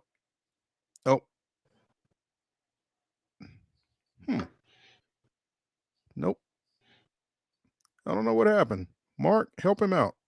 We had you, Eric, and then we lost you sure briefly. did. Yeah. Man, and I know it was going to be good stuff. It's always good stuff when we get Eric on with us, man. There's no telling where it goes, but we are certainly excited to talk about this ball game tonight. Texas coming in off of that overtime victory over Arizona State in the quarterfinals. Obviously, Ohio State has annihilated its first two opponents, and I don't want to fall victim to recency bias, but I'm intrigued by what Texas will have for Ohio State in light of the way the Buckeyes have played in these first two games. Mm-hmm. It's fair wonder, right? Yeah. So hopefully we can get Eric back in and discuss in a little more detail. One thing I saw here in the run-up to getting ready for the show, Texas may be going in a different direction at place kicker tonight, and it'd be understandable if they do. So want to try to get Eric's input on that, among other things. Do we have Eric, Mark? He's still working on it. He's still working on it. Okay. So yeah, again, might be looking at a different guy handling place kicking duties for Texas in this one after Bert Auburn had his struggles again in that Arizona State game in Atlanta last week. So a number of storylines. He's down to 64% on the season, and that ain't good. No, and all the talk about Jeter last night for Notre Dame and how big of a difference that he made compared. Notre Dame was the worst field goal kicking team in the country, primarily because he wasn't out there. So that's going to be a little bit of a twist tonight for the guys in Burn Orange. No doubt. Eric. Yes, sir, Mo. We're going to go old school. We're going to go with the laptop. That'll make it work. Hey, man, we appreciate your diligence in making it work, man. Again, Texas 13-2, the number 5 seed in the bracket. Ohio State 12-2, the number 8 seed in the bracket. But like I was saying while we were efforting to get you back, Ohio State has looked like the best team in the field in their 2 victories over Tennessee and Oregon. Tell me why, given the way Ohio State has looked in these first 2 games, Texas wins this ball game. Yeah, all right. So we'll reset. First off, as always, appreciate you guys having me on. This has been my case really since the playoff field was announced, Mo and Wade, is this. Outside of Oregon, and we saw what happened to them, I thought Oregon was owed their respect because they came in undefeated. Mm-hmm. Outside of Oregon, I felt that any team left in this field, from Indiana all the way through to Texas, if they played their A game, they were capable of beating anyone in this field. I still feel that way about Texas. Now, talking about the A game, as I mentioned to you guys last time I was on in Atlanta, it was the offense that needed to bring A game. The defense continues to show up. Against Arizona State, you want to know what fueled that comeback? The fact that Texas' defense was on the field for 32 minutes entering the fourth quarter compared to Arizona State's 11 minutes. So I'm saying all that to say, if Quinn Ewers and this offense can, in some form or fashion, resemble the unit that opened the season, 4-0, went to Michigan, demolished Michigan, they're going to have a real shot in this ballgame because this defense will show up. Welcome to the press box at 18. Who matches up with Jeremiah Smith? All right, Mo, I'm going to talk over the press box announcer, so hopefully you can hear me there. Yeah. This is the really interesting thing with the matchup with Jeremiah Smith. Texas plays a lot of zone. They are not going to man up on Jeremiah Smith. This is what I think you can do. This is, if I were Texas, what I would do. Jahdae Barron is your Jim Thorpe award-winning cornerback. I would open the game with him on Jeremiah Smith. When speaking with defensive coordinator Pete Kwiatkowski, don't be surprised if you see them move Manny Muhammad, the field side corner, on Jeremiah Smith, give him that safety help over the top because you know you're going to play too deep, but too high safety. Move Jahdae Barron on to Emeka Egbuka, and I always butcher that last name. I apologize. But if you do that, then you got a little bit of versatility. Because here's the thing.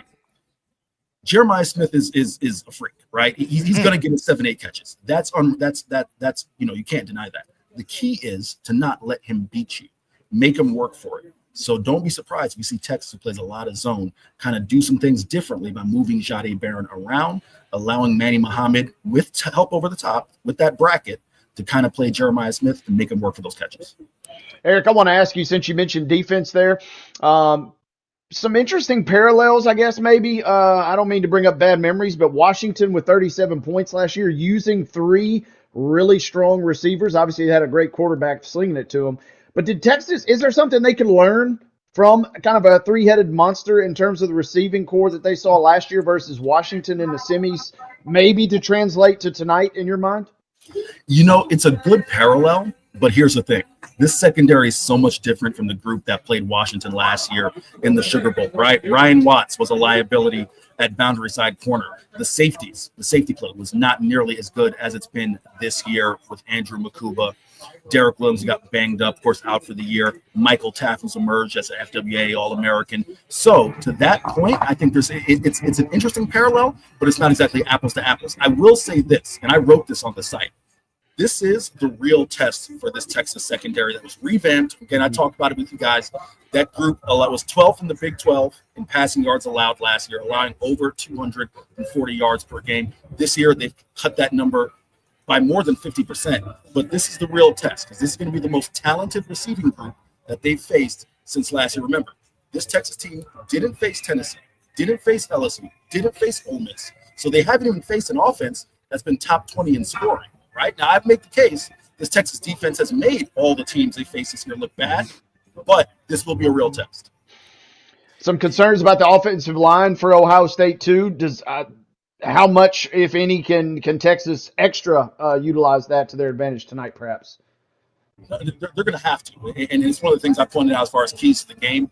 If Texas, it's while the secondary is improved, and I think the secondary will be up to the task tonight, it's too much to ask them to just sit back and cover this talented trio of receivers. And Will Howard, a guy who can use his legs to move around and extend plays. That's too much to ask.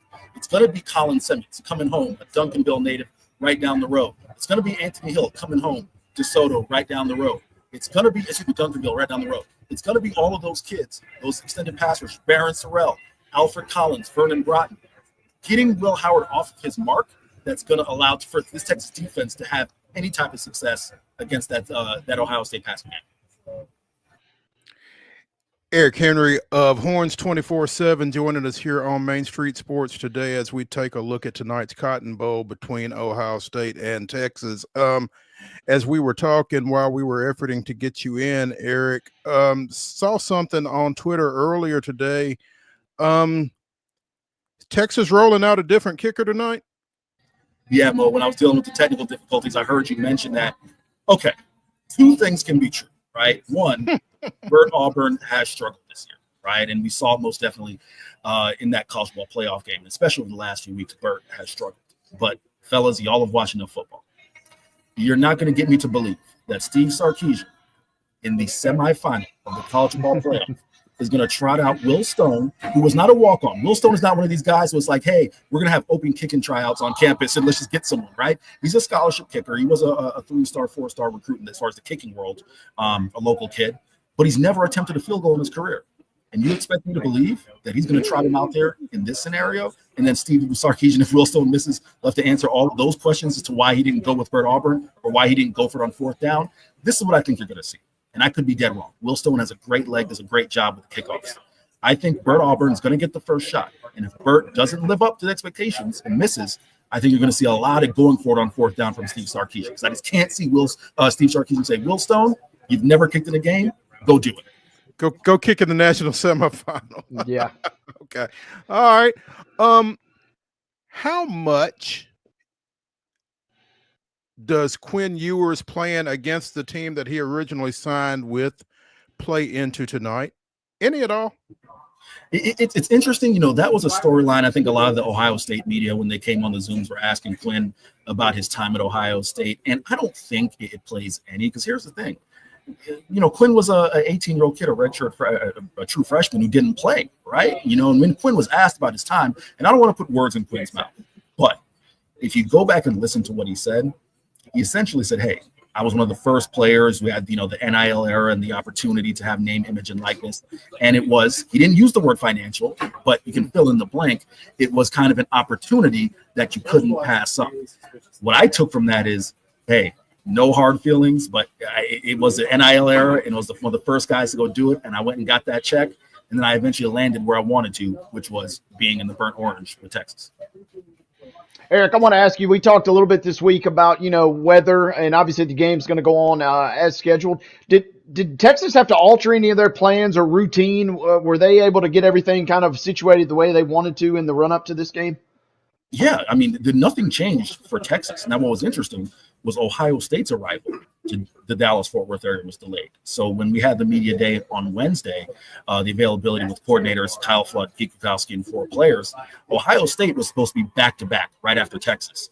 And we got a note from the Cotton Bowl organizers that said Ohio State was about 90 minutes delayed getting into DFW, right? So I don't necessarily know if that may have changed any of their preparations as far as being here on the ground versus what they did in Columbus. But as far as the Longhorns, no. They got in, quite fine. It just was a 2.5 hour ride from Austin, and they seemed good to go. Okay. We've talked a lot about Ohio State's offense and Texas's defense. Offensively for Texas, what has to happen for them to win this ball game tonight? 3 things, Mo. 1, they need to find a consistent run game. And that's going to be a tough ask against an Ohio State run defense that allows less than 95 yards per game on the ground. The key for me is not, listen, if Texas runs for 200 yards in this game, they're going to win, right? The key is not necessarily for me rushing for 200 yards. I think that's the dream scenario. It's efficiently running it, 3rd and shorts, and giving yourself a 1st down run game that at least as a play caller for Steve Sarkisian gives that measure of versatility. When you can't run it on 1st down and you end up behind the chains, 2nd and long, 3rd and long, and all of a sudden it's like, all right, they're not running it on 1st down. We don't need to pass. That kind of makes Texas one-dimensional, something that Steve Sarkisian is adamant he doesn't want to be. So that's step 1 on offense. Step 2, get Quinn Ewers in rhythm early. If you take a look at Quinn's career, when he's able to kind of get himself in rhythm, and I'm not just talking about screens or little shallow passes. I'm talking about, 1st down completions like he did last year with Xavier Worthy and A.D. Mitchell. If he can get those things going, start, 6 for 6, 7 for 7, 8 for 8, which Quinn has done in his career, that helps him get going. Because the 3rd thing, and it's kind of the inverse of a hot start, look at Quinn's career. When he doesn't get going early and he doesn't complete passes early, it snowballs. It snowballs. Look at the first Georgia game as a perfect example. He doesn't get going early, that offense tanks as a result. So that's going to be something to keep an eye on. Who's the bigger factor in the running game for Texas, do you feel like, Blue or Wisner? Mo, you said it's Blue or Wisner as far as the bigger factor in the run game? Oh, Well, Wisner is certainly key, right? Because he's kind of been the bell cow. He's been the guy for Texas, especially with Jaden Blue's fumbling issues, that as he's emerged, has been that consistent guy. But I've been on the record as saying I don't think Texas's offense can reach its full potential without Jaden Blue. Look no further than the Clemson game, right? When Ewers is able to audible, get him a couple of carries, he springs those for touchdowns. The thing about Jaden Blue is his home run hitting ability, right? It's not to say that Trey Wisner doesn't have that, but Jaden Blue is that type of fast that, anytime he touches the ball, if he has just a little bit of daylight, can take it for 6. We're talking offense real quick, Eric. I guess I got to ask, do we see Arch Manning in any capacity tonight? It wouldn't be a hit. It wouldn't be a hit without Arch Manning question, right? No, listen, Arch Manning has been a part of the Texas offense as far as being in the red zone and being able to use his legs in short yardage. That has been his package over the past 4, 5, 6 weeks, or really since the Texas A&M games, like the last 4 or 5 weeks. But the thing that's interesting to me is I think that's become one-dimensional, right? When you don't have the threat of throwing, because Arch hasn't thrown in the past few games since he's come in. It's just been all right. He comes in, runs. Then I don't care if you're Arch Manning or you're now former Michigan quarterback Alex Orji, right? Then you're just a one-dimensional threat. It's like, all right, there's the QB power, there's the QB, let's get him on the outside and try to make something happen. So I have no doubt that we probably will see Arch Manning in some form or fashion if it's a red zone scenario or a third and whatever. But I do think for that package to have some more success, there needs to be the threat of him throwing, which he certainly can do. They just haven't exhibited that the last few times he's been in the ballgame. Eric Henry of Horns 24/7 joining us here on Main Street Sports today, presented by the Tennessee Orthopedic Alliance of Columbia. Eric, I know you've been busy getting ready for this ball game. Did you get a chance to watch Penn State and Notre Dame last night? Yeah, Mo, I had a chance to watch the game. I was down in the media hospitality room over at the media hotel, so I had a chance to watch that game. And what I took away from it more than anything else is just kudos to Marcus Freeman. I'm not going to come down too hard on James Franklin. Not going to come down too hard on Drew Aller, but how do you put your quarterback in that situation to turn the football over, Mo? Yeah, might should have been running the ball and just playing for overtime right there. That was a tough way to go down for the Nittany Lions. Have you ever seen a game where a team's receivers did not have a catch? Mo, you guys have known for a long time. Remember the program I covered before Texas when it was Western Kentucky 73? Florida National 0. I've seen some strange things covering FIU football. So not at this level, but yeah, I've seen it once or twice. Yeah, that's a tough one. And finally, before we let you go, unrelated, but Carson Beck to Miami. Thoughts? That is an interesting one. It felt Carson Beck waited his turn, right? Waited for the opportunity to be the guy at Georgia, and seemingly that was the program he wanted to be a part of. Of course, he has certain ties to the University of Miami based on who his significant other is, so that certainly doesn't hurt as well. And listen, I think he saw it work for Cam Ward. I think there's an opportunity for Carson Beck. That's what Miami's chosen to do, right? Is go get a plug-and-play quarterback and see if they can compete. And I think Carson Beck will flourish there. But again, I don't think it hurts when you've got the off-field factors that'll bring you down to South Florida. And listen, who doesn't want to be in South Florida, right? So there's that too. Well, this coming from a guy who went from South Florida to Austin. Well, Mo, that was for a paycheck. Well, that's my paycheck. That's what I'm making now.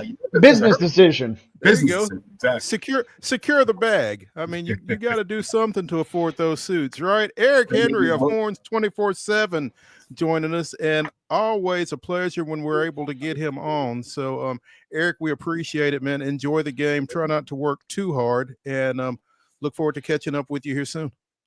Anytime, fellas. And of course, it wouldn't be a hit if I didn't wish, the old Blue Raiders another Ascend Federal Credit Union first down. How about that? Take care, fellas. We'll talk to you. Yep. When we continue here on the weekend warm-up edition of Main Street Sports today, presented by the Tennessee Orthopedic Alliance of Columbia, it's the final segment of the show. It'll be the grab bag. Come back and see what we pull out after this.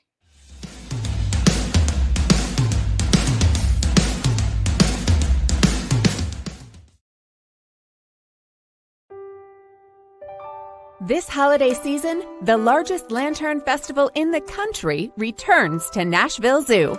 Experience more than 1,000 all-new, handcrafted lanterns, towering creatures, magical worlds, and a North Pole village.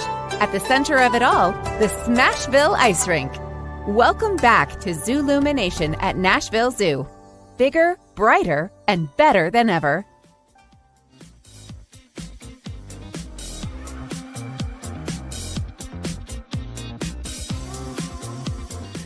The final segment of the weekend warm-up edition of Main Street Sports today, presented by the Tennessee Orthopedic Alliance of Columbia. That's Wade Neely. I'm Maurice Patton, and it is time to get into the grab bag. Let's drop back for just a second. We mentioned these results during the rundown, but again, Tennessee got down to LSU at home last night. Number 6 undefeated LSU rallied back got the game tied. LSU got a bucket in the paint, a miraculous drive and flip to go up 89-87. Tennessee with one last shot, got the ball into the paint, had a contested shot from about 4 feet and couldn't quite convert.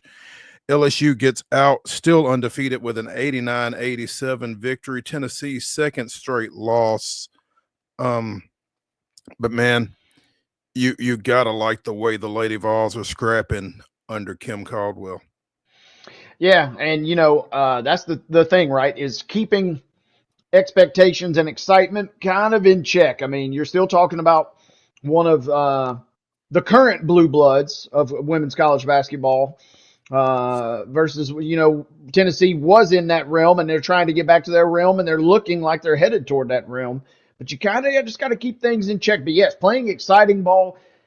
And as a neutral observer, I know Tennessee fans are not the most sane individuals at times.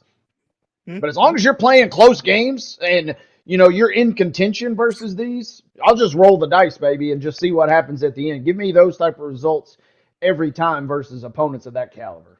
You absolutely will take your chances. You would like to not fall behind the way Tennessee has in these two ball games, both against Oklahoma and against LSU, but they are, as Chip Carey would say during his days with the Braves, they do give you a finish. So, and they're putting themselves in position to win it at the end, regardless of what they've done leading up to that. They go on the road to Arkansas on Sunday, and hopefully they can get themselves righted with that trip to Fayetteville Sunday at noon. Vanderbilt, meanwhile. Hey, real quick, in Tennessee, with the way that they play ball with the threes, obviously, they will beat somebody that they're not supposed to, or they're going to clobber somebody that you're not anticipating. So, I mean, it kind of comes with the territory. Just hang in there. Yeah, but they're also probably going to lose to somebody that they're not supposed to because the threes aren't falling on that particular night. So it's kind of a high risk, high reward kind of situation with that three ball that they do put up a lot. Ask North Carolina Central.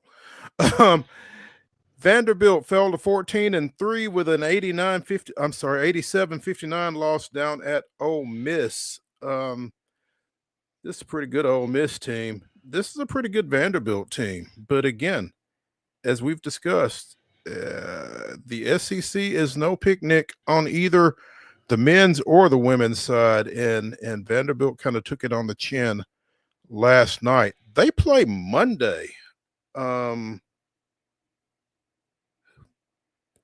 They play at LSU on Monday. Godspeed. Oof. Yes, exactly. So, finally, again, Middle Tennessee State extended its conference winning streak to 32 straight with their win last night over Kennesaw State at Kennesaw State, 59-47. The Lady Raiders there improving to 11-5, and they are now 3-0, obviously, in conference play. Big game for Anastasia Boldareva, 26 points. Tamia Scott, 12 boards for the Lady Raiders, and again, 11-5 now. Real quick, let me check because Belmont was in progress against Illinois Chicago as we came on the air.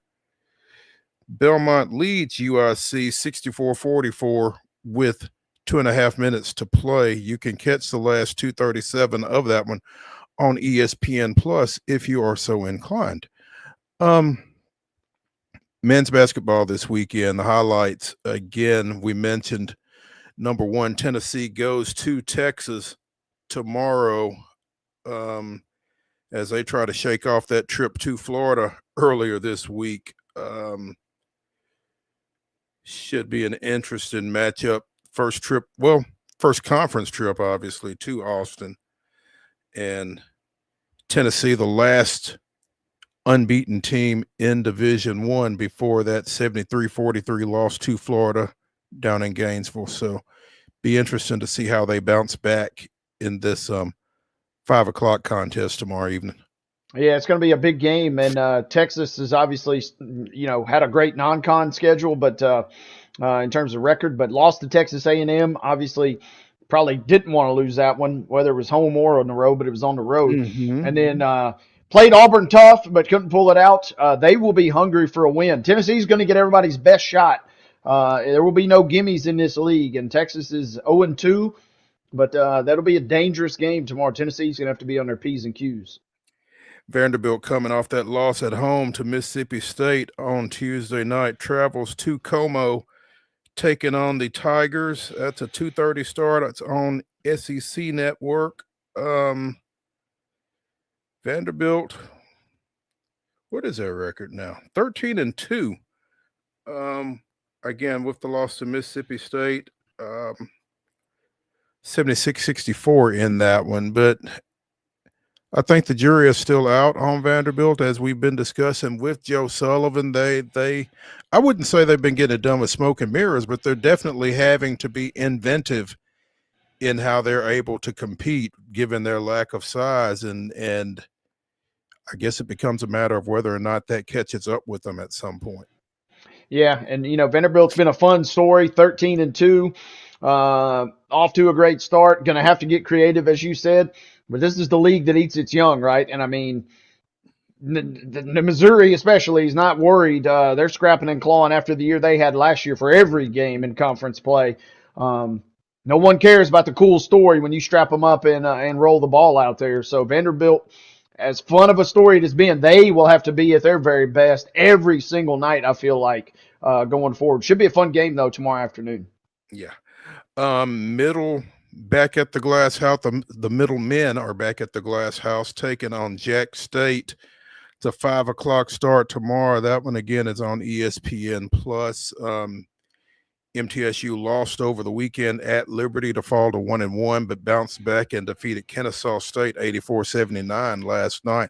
That ball game was a little bit more of a battle than I had anticipated. Maybe the Owls are a little bit better than I realized, but Middle getting out with a win and getting to 2-1 in Conference USA play, trying to pick up another victory tomorrow night at home. And as evenly matched as this conference seems to be, losing at home isn't something you want to do. So the Blue Raiders kind of on their P's and Q's tomorrow when Jack State comes in. Win as many as you can at home and then try and grab as many as you can on the road. Got to be the recipe. Kind of like an SEC light in the sense that every night is going to be a tough slog, whether it's home or on the road. Feels like.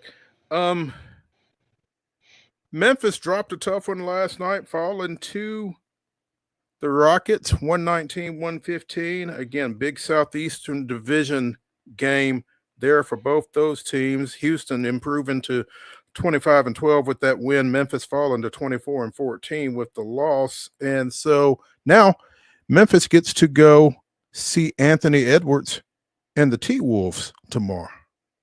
Yeah, and the Wolves, we've talked about it a number of times this week. They have not had a great season by any stretch to their standards, but they are certainly capable on any given night of giving you the business. And Memphis kind of reeling a little bit. I didn't get to see much of the game. The only clip I saw of the game last night when I was coming back from Richland was Taylor Jenkins draws the ire of Grizzlies Nation as they bury a three to tie the game with about 4 seconds left, but Jenkins had called timeout simultaneously. So it erases the three that ties the game. They fall at home. They're, in a little bit of a shaky spot, but they're also kind of missing 12 out there. So hold down the fort as best you can. It certainly won't be easy. We talked yesterday on the show, being at Minnesota, a couple games versus the Rockets. It's going to be a tough stretch for Memphis, who's benefited a little bit from an easier schedule to start the year. Yeah, Memphis has now dropped 3 of their last 4, I guess. Ja did play last night, scored 27. First game back after 5 games out with that shoulder.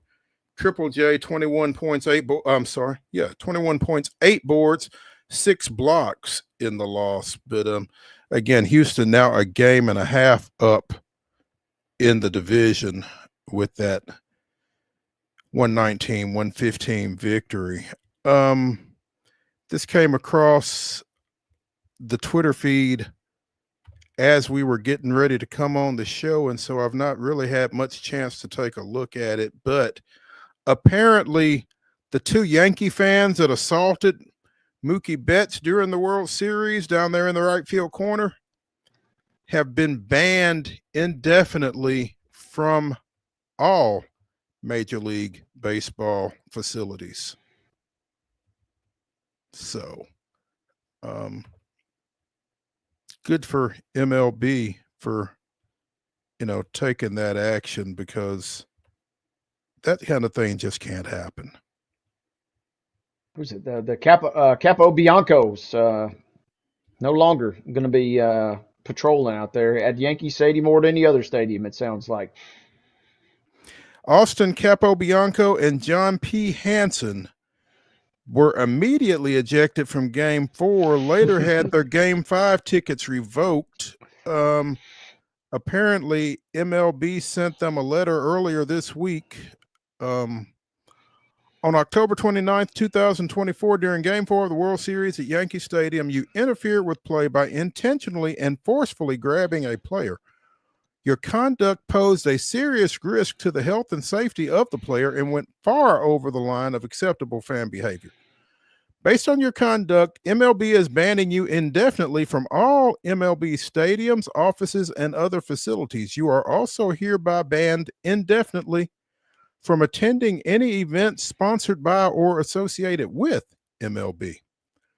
Please be advised that if you are discovered at any MLB property or event, you will be removed from the premises and subject to arrest for trespass. So, here's the thing. They were sitting in somebody else's seats, sitting in the seats of a longtime season ticket holder who was not in attendance. The season ticket holder will be allowed to keep their tickets. And I guess that's fair, but I could also see if they had gotten banned too for irresponsibly transferring their tickets to somebody who didn't know how to act. Yeah, that sounds like the Masters, right? If you get kicked out and you got somebody else's badge, not only do you get ejected for life, whoever's badge you were using, you get bounced as well. So this also supplants. This is the most high profile ban we've seen since the guy at the Sphere got banned for taking the bong rip. And then he got banned by all MSG venues because the MSG owns the Sphere. So we have the new most notable ban across all entities. The guy at the Sphere is now safe. How embarrassing would that be? You can't go to a ball game.